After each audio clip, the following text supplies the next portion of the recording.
Welcome to Notes from the Wilderness. I am trying to do something here. No, I'm John Kirkwood, and for some reason that didn't show up. I'm trying to get hell on the screen for y'all, and it's not showing up. So I might just have to go back to this. So give me a second here. I wanted to do it just because I'm proud of the picture, even though that's not me. It's just a facsimile of me maybe in 5 or 10 years. But I've often compared deconstruction to a house of cards. I'm not the only one who's done that.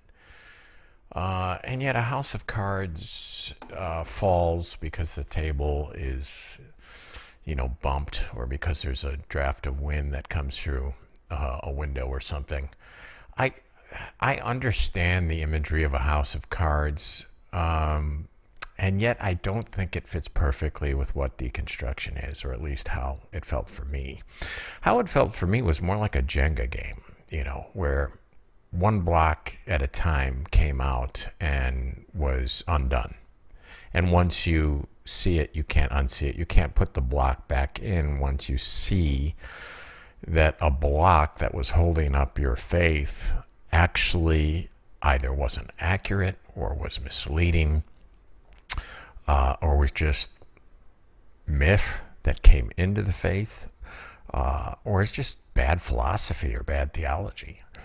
And once you see it, you can't unsee it. You can't go back to thinking that the world was 6,000 years old. You can't go back to thinking that the Bible is univocal when you realize, after having studied how it came together and how it works, that it actually isn't inerrant. It actually does have errors and contradictions and are authors who disagree with each other. You can't put it back into the bottle. And eventually, maybe the whole tower doesn't come down, but the tower of your previous faith does.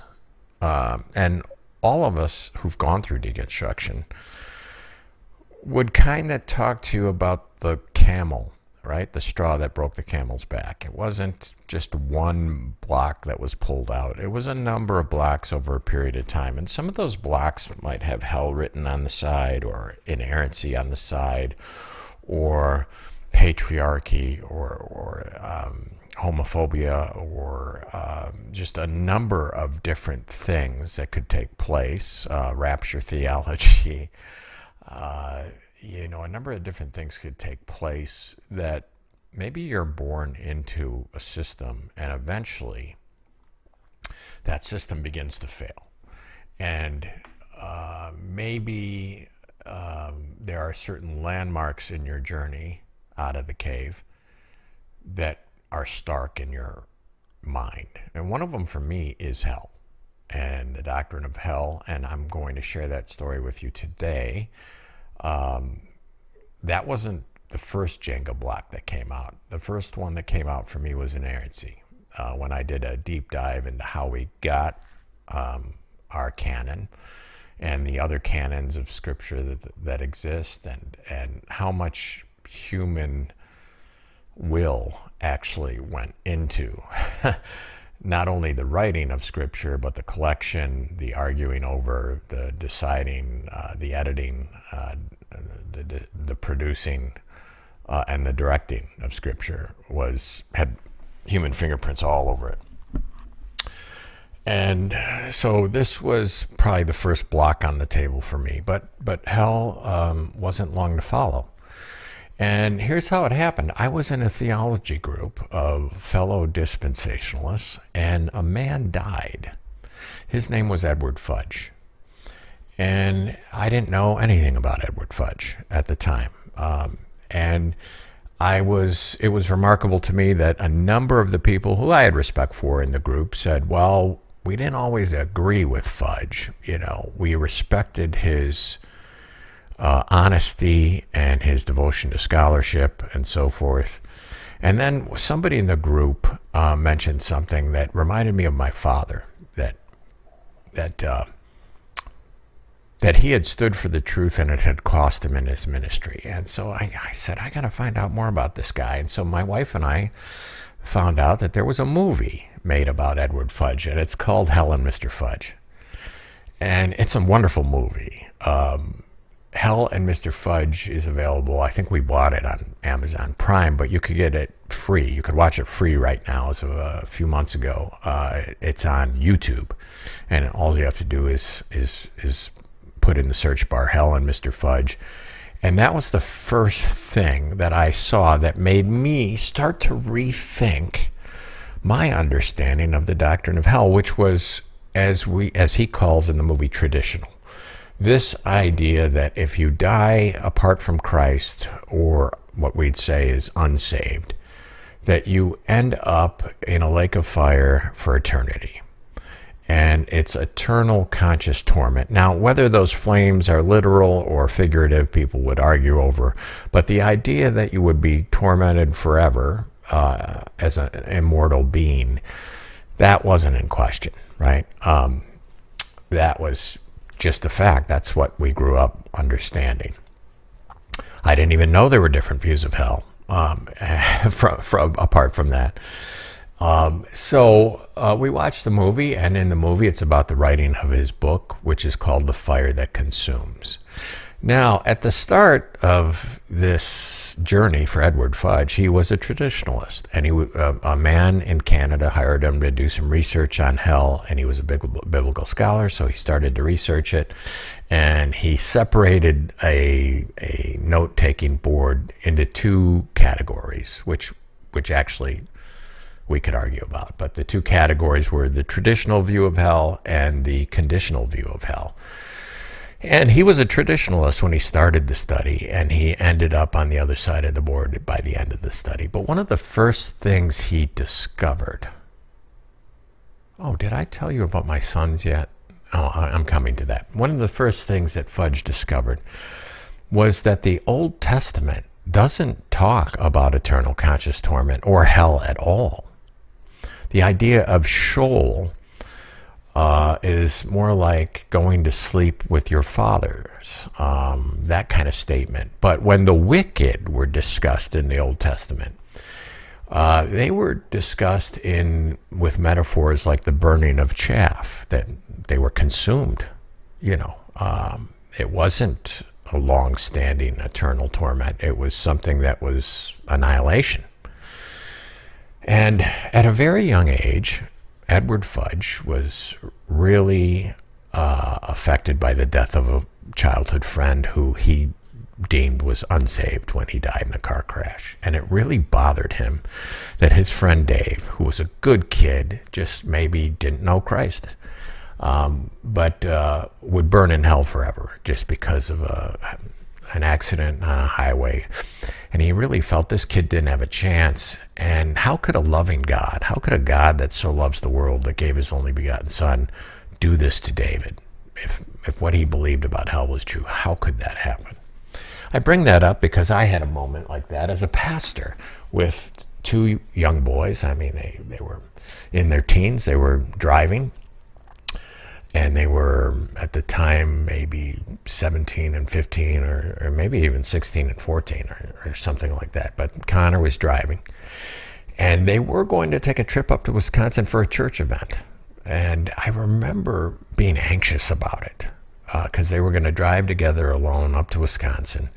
And I remember really being anxious about it. And I remember sitting them down in the living room before they left, because I needed to make sure, even though I'd been there when they prayed the prayer, even though they've confessed to be believers prior, I just needed to be reassured that both my sons were saved. And so if there was a car crash, that they wouldn't burn in hell. And I was filled with anxiety and fear. And I never stopped to think about it. I never stopped to challenge the idea that what kind of a God would do that if my sons did crash? If my son's car was intercepted by an ISIS cell roaming through Wisconsin, I know, let's suspend belief here for a second, but if an ISIS cell captured my sons and put them in a cage and said, declare that Allah is the one true God, and they didn't do it, and they were lit on fire, that would be something so outrageous and alarming, and I'd be angry and hate-filled in that. Well, why do we ascribe the same behavior to God and blanch over it as okay? Never question it. So I never questioned it at the time. I just wanted to make sure they were saved in case they got in that car accident. Some of you who are evangelical may have similar stories about yourself or about others. And it really was fear-based. Fear-based. But anyway, one thing that Fudge does, and there is an hour lecture on YouTube if you don't want to read his 500-page book or something called The Fire That Consumes, but there is a lecture where he boils down the whole book and he takes you through the whole exercise where he found out. Now, listen, I don't agree with the conclusion of The Fire That Consumes because I think even that's wrong or didn't go far enough. But one thing that book does, and that the what Fudge uncovers, is that the doctrine of hell has changed over time. The doctrine of hell that we understand today was nowhere near the minds of the Old Testament writers. It wasn't even the majority view of the New Testament period, the intertestamental period or the New Testament period, the time of Christ. And so he goes and he connects the dots and shows that the eternal conscious torment portion creeps into the church when there was a massive influx of Greek converts. And it actually comes from the Greeks. This idea of the immortality of the soul comes from the Greeks, that the soul, that wicked and righteous will live forever. The idea of hell is actually a Greek idea that has invaded the church and really dominated it since, I don't know, 3rd, 4th century. There were periods of time where it wasn't the dominant view. And so this was really startling for me because I think, although I wouldn't categorize it this way, I think many evangelicals actually believe, now forgive me for this because it's a little bit strident, but I think we grow up believing because of Sunday school and so forth, and because how we got our Bibles never really discussed from the pulpit. I think the average Christian grows up believing kind of that, Moses came down from the mountain with 39 books of the Old Testament, and that Jesus comes out of the tomb with 27 books of the New. It's kind of what, I mean, I know that seems kind of silly, but that's kind of what we believe. We don't realize that, no, it was hundreds of years later that the New Testament canon was put together. And the Old Testament canon wasn't put together till after the New Testament canon was put together. And there was arguing, and there was this is in, this is out. And the idea of a Bible was kind of foreign to these people. So we kind of believe in the univocality of the Bible. We kind of believe in the inerrancy of the Bible. And we kind of believe that what we learned in Sunday school's always been the case. So the idea of a doctrine developing over time was really mind-blowing to me. It was one of those Jenga pieces coming out. I didn't believe the doctrine of hell had changed at all. And, of course, when we'd hear preachers talk about hell, they'd point to Old Testament verses. And then I found out another piece in the Jenga puzzle, which we'll have to talk about another time, was even the doctrine of the Trinity grew over time and developed over time. And that blew my mind away, because I'd heard preachers point back to Genesis to show that the Trinity has always been taught and always believed. So when you start realizing that some of these doctrines that we take for granted as being as old as the Garden of Eden have developed over time, and that scholars can show you that there's evidence that these ideas developed over time. I was a dispensationalist. That's something that came out of the Reformation, and actually a couple hundred years after the Reformation. That's kind of new.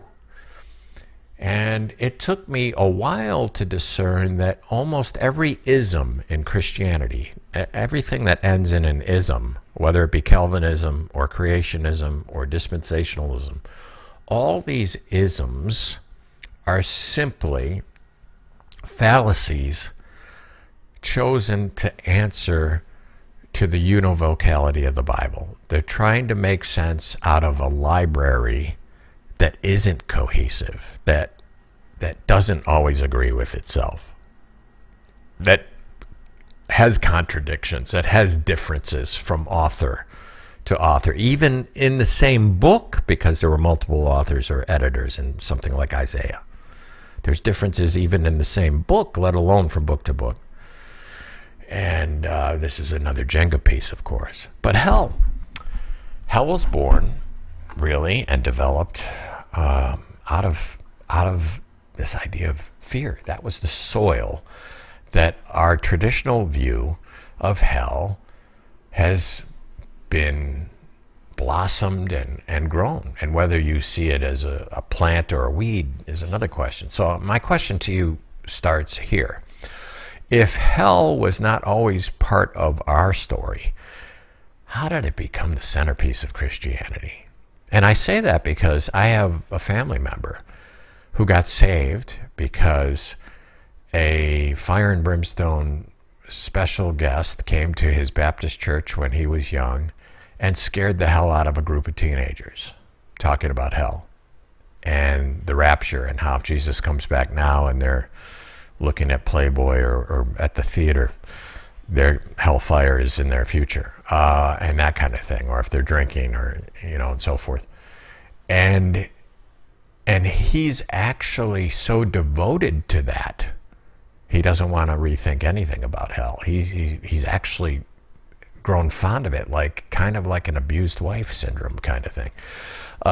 Peter Hitchens tells of his conversion to Christianity, and it was of seeing a Renaissance painting of hell, of God separating the sheep from the goats and throwing all the goats in the hellfire. I know it's manufactured, it's very Dante-ish, but imagine a library that says don't fear over and over and over and over again. Imagine that calls the plan of salvation the good news. How many of us have been introduced to the bad news, and that's what pushed us into the family of God, this fear of eternal torment, of torture, which is no different than ISIS. Saying bow to me or you will burn forever is ISIS. Saying bow to me or kiss the ring or you will burn forever is Nebuchadnezzar. It is Nero. But we've made it God. Wow. Now, Fudge shows that's not biblical. To me, the term biblical has lost meaning too. That was a Jenga piece. It wasn't for Fudge. He died believing in inerrancy and infallibility and so forth. He just saw people wrong in their interpretations.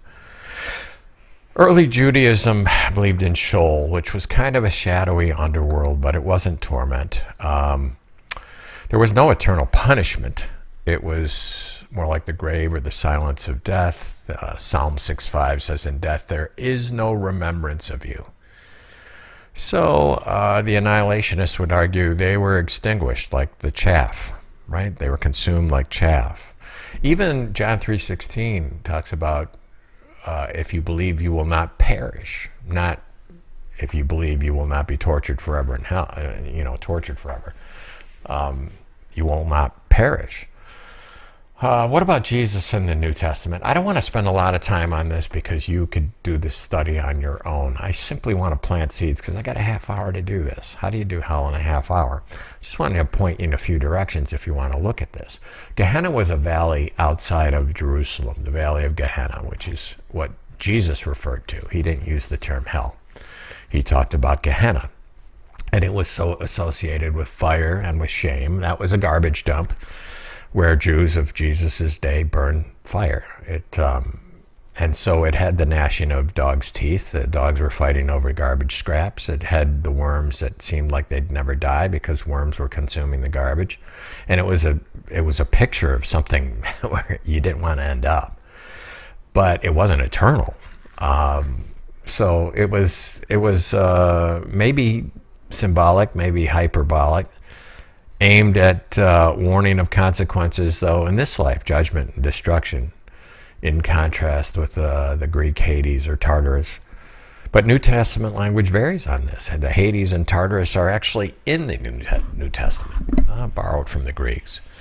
What about the church fathers and the medieval expansion? There was a debate in the early church, and as Fudge divided up the board into two sides, conditionalism and traditionalism, it really took an argument of three sides, right? There was annihilationism, which is kind of what you see in the Old Testament for sure, that you're consumed if you're wicked, consumed in the fire. There was universalism, that eventually everyone will be saved, and of course there's eternal torment. Fudge argued eternal torment really isn't in the Bible, and you could take it or leave it. You could look at his study and try and refute it. He makes a lot of good points. But there are places like in Revelation where it seems like it's talking about eternal torment. You know, the devil and his angels in a lake of fire, eternally punished. My argument today is, yeah, you could find all of it in the Bible because the Bible doesn't always agree. You can find all three of those. You could find evidence for Calvinism and Arminianism in the Bible, because the Bible isn't univocal. And the only people who really argue about this are the ones who think that the Bible is univocal, it speaks with one voice, it's inerrant, and our side's right and your side's wrong. Homie doesn't play that game anymore. But Augustine leans heavily on eternal punishment, but you find the most vivid depictions of hell not in the Bible, not even in theology, but in literature and art, which played a big role. Dante's Inferno. These kind of things played a big role in how the fear of hell was used to control behavior and actually to enforce orthodoxy. So the question becomes, but what does this do psychologically to somebody who's grown up hearing this? To individuals who've grown up hearing that God is love, right? That God's mercy trumps everything else. And then to try and square that, the cognitive dissonance that takes place with trying to square that with a divine judge that casts nearly the whole of humanity into the fire as he cast nearly the whole of humanity into the water during the flood. I mean, that is the picture that we get from evangelicals, that the vast majority of all creation is going to end up in an eternal fire. And what a failure God would be as a creator, as any kind of divine father. That's an abject failure. That means Satan wins, even if he has to bow at the end. He still wins. The vast majority of mankind is going to be with the devil and his angels in eternal conscious torment. That's mathematically a win. What about the religious trauma that is inflicted on children who learn this? Children who learn that Nebuchadnezzar is a bad guy in the Bible because of the fiery furnace, and he threw the Jews in there, right? Who wouldn't bow to him. And yet Jesus is going to throw everybody in because they won't bow to him. And then we hear about Nero robing Christians in wax and putting them on pikes to light his garden. Wow. You don't want to go to that barbecue. But even Nero had more mercy than the God that we are introduced to in modern evangelicalism, who believe in and who teach eternal conscious torment, because Nero would allow you, standing in front of his bema seat, he'd allow mercy if you bowed to him, if you kissed his statue or kissed his ring. And we're told our God doesn't do that. Once you die, judgment. You don't even get an opportunity to stand before his bema and plead for mercy. Apparently Nero is more merciful than the God of evangelicalism. So hell theology turns God's love into a conditional transaction. Gabor, I say mate, it's probably mate, Gabor mate. The child doesn't ask, am I loved? The child asks, what do I need to do to be loved? See, this is a child that's harmed This is a child that grows up in a narcissistic system where he sees the obedient ones get attention or get privilege, and the ones who question things or are curious or skeptical, they get shunned and shamed and punished and mocked and derided and so forth. And so it becomes transactional. If you behave a certain way, you might get a contract with the government these days. So what are our alternatives to this? Now, I'm not here to teach you theology about the afterlife. I am fine saying I don't know.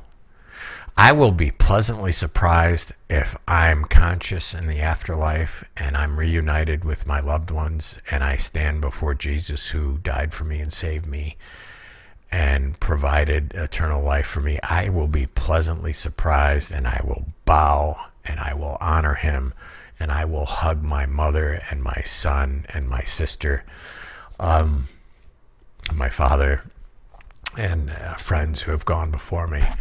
And I will be, but I don't expect eternal life. I don't know why we think that out of all of God's creation, only Homo sapiens are created in his image and promised eternal life. I think that's a lot to ask. I'll be pleasantly surprised if I'm wrong. I'm confident to stand where C.S. Lewis stood when he first trusted Christ in saying that I am enamored of the person of Christ. He's worthy of celebration, and I think about him all the time, and I think it's the greatest hero story ever told. And I value so much his words and his what he did in the face of oppression and brutality and so many things. And yet Lewis didn't believe in the afterlife. I'm confident to stand there and say, I'd still worship, I'd still celebrate Jesus, even if I don't get anything in return, because I'm getting something now. I'm getting the value of his teaching, and I'm getting to touch beauty and truth and justice, and I'm getting enlightenment and a deeper understanding. And yet some people need heaven, and then ultimately some people care more about hell than heaven, because like a Sox fan, I can understand this. As a Sox fan growing up in Chicago, whole family are Cubs fans because I was born on Waveland across the street from Wrigley Field. But as a Sox fan growing up in Chicago, we lived on Schadenfreude. We literally got to a point where we were so bitter about the Cubs that I would rather see the Cubs lose. I'd be more jacked. I'd be more charged up when the Cubs would lose than when my team would win. And there are some people that are Christians that way. They are more looking forward to seeing their enemies who they think deserve hell and are going to be in hell than they care about heaven. They are more charged up about God crushing their enemies and punishing their enemies than they are about coming into the arms of undying love. That's bothersome. That's always bothered me. My father used to say about these people, because we saw a lot of them in our church, in our denomination, dispensationalism has a lot of cold, callous people, and it really bothered him. He said that there was a group. There's a group in every denomination, but there was a group of people in dispensationalism that mostly cared about prophecy because they couldn't wait for the tribulation. They couldn't, and my father used to say, these people care more about the coming of the Antichrist than the return of Christ. And he was right. They did. They cared more about it. That's what they wanted to talk about, Anyway, what is the cultural impact? What is the psychological impact of people who grow up under the fear of hell? And it is used to control behavior, and it is used to enforce orthodoxy. And if you don't sign off on it, you're shunned, as Fudge was. What about the religious trauma, right? The OCD, the panic attacks. What about rapture anxiety, which is rooted in the fear of hell? We're going to do the rapture next week. But this idea of the rapture is relatively new too, folks. That anxiety is rooted in the fear of hell. I mean, it's bad enough, the fear of punishment, but the fear of abandonment, right? We're supposed to be talking about a perfect father or a perfect husband. This is the picture of God. And yet we're talking about somebody who's going to forsake us, somebody who says, I will never forsake you, but we're talking about being forsaken, being left behind. Where does this come from? It comes from the doctrine of fear. How many church doctrines today, how many things that you grew up believing were based on fear, were fear-based? How many of those things do you have to unpack today because they still give you chills, give you nightmares? Do you know how many kids grew up in the same background as me, and they'd come home from school one day when usually their mom was home and brothers and sisters are home, and for some reason they weren't home and they didn't leave a note and they didn't tell them beforehand that no one would be home? Do you know how many of us walked into the living room to a quiet home and thought we missed the rapture? Yeah. And back then we didn't have cell phones to check in with people, so there was this fear. It was real. It was stark and it was real. Hell theology turns God's love into a conditional transaction. So what are our alternatives? Look, I don't know a lot, but I do know that love is incompatible with eternal torture. Here's where Fudge ended up. He was okay believing that his friend, David Hollis, who died in a car accident, was extinguished and gone as chaff, judged by God, burned in the fire and consumed. He was okay with that, as long as he didn't have to believe that God would keep him alive and torture him forever. That God would take a mortal soul and make it immortal just so he could torture him forever. He was okay with that. I'm not. I don't think the ISIS solution is more merciful. It is more merciful to kill somebody quickly. But is that, we're talking about the love of God here, folks. Is that okay? I don't know.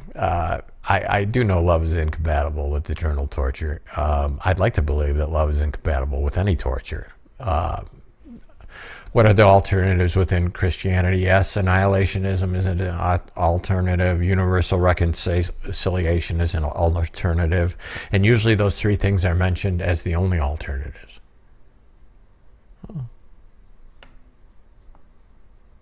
I think there's others. Beyond Christianity, other traditions and views of justice and restoration. Well, you could reframe things. True justice heals. It doesn't endlessly punish. It restores and it heals to the best of its ability. So what's your picture of God when you grew up believing in eternal conscious torment? What did hell do to your picture of God? How has your picture of God maybe changed? Maybe some of you have forsaken it altogether and you're just atheists and you think, okay, look, when we die, our energy goes back into the universe. We know that's true, right? We could examine from the laws of physics what happens, although Christians would argue that we're more than just body, right? And, that's one of those arguments that's not falsifiable, so take it as you will.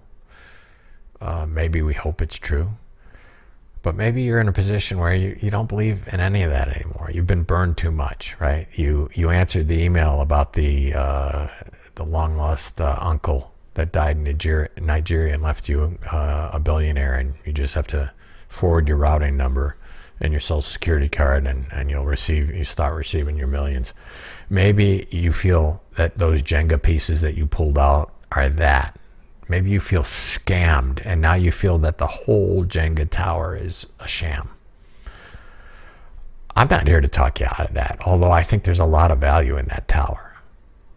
I do. I think there's a lot of value in the words of Jesus and in the stand that he took for people. Look, I was walking with my wife the other day, and we've been rewatching The Lord of the Rings, and there's a moment in the Fellowship of the Ring where Gandalf first rides into the Shire in his wagon. A wizard is never early or never late, arrives always on time. And all the children start running and following his wagon, and he shoots off some fireworks. But, there were little winks that Tolkien put in his literature and that were put in the movie as a reflection of Jesus. Galadriel says, let not your hearts be troubled. They're little winks. But this one, where the children ran after Gandalf, who's kind of a scary figure. He's huge, he's old, he's got a beard. I mean, wizards could be pretty scary, right? But they loved Gandalf and they wanted to be in his presence. And this is what we were told of Jesus in a time when children were less than slaves. They were seen as property too. In a time when women were seen as less than slaves, and according to Greeks and Greek philosophy and Roman culture. And yet he uplifted women. When lepers were thought to just be refuse. I mean, this to me is the story that many atheists are missing. That you're missing a guy who's greater than Robin Hood, who's greater than Zorro. Even if it's a legend, it's greater, it's deeper, it's got a greater impact. And it's better because of his words. There really are words that Jesus spoke that are different from Confucius. I know other people try and make him Confucius. No, if Jesus is a myth or a legend, it's the greatest one ever. And at least appreciate that. At least appreciate that he stood up to the religious hypocrisy of his day, to the dominance of the religious and the political powers of his day. He stood in between the unfortunate and the oppressed and the downtrodden and the powerful. That's a story we should embrace, folks, and it's worthy of celebrating. So I do think there's some pieces in that Jenga tower that are worth celebrating. You just have to filter. You have to filter. There's certainly some that need to be pulled out. All right. What's my closing to you? Next week, I'll tease next week, episode 5, rapture anxiety, afraid of being left behind. So we'll talk about that next week. If you still have anxiety about this, folks, listen, you could tell this wasn't a theological lesson. I could have done what Fudge does and unpack how the Old Testament really knows nothing of hell. And it's overplayed in the New Testament. But I'm not trying to prove to you that hell isn't in the Bible, because I do believe there are passages that have it in there. And they differ from other passages, and they might even differ from the teaching of Jesus himself. And if you want to unpack that, I do highly suggest to you that maybe you start with Edward Fudge and his book, The Fire That Consumes. If you're not a big book reader, fine. Start with that movie, Hell and Mr. Fudge, for free on YouTube, and then watch his hour lecture on YouTube about hell, where he goes through the whole book. And that might get you to a certain point on the map in your journey. That might get you beyond the idea that eternal conscious torment is a Christian ideal. It's not. It's horrific. It makes God into a monster. But I'm not trying to give you weapons for you to go back into the cave and try and convince everyone they're wrong. This is purely to try and unpack the psychological trauma that you and I grew up with. To try and let some of those scars heal.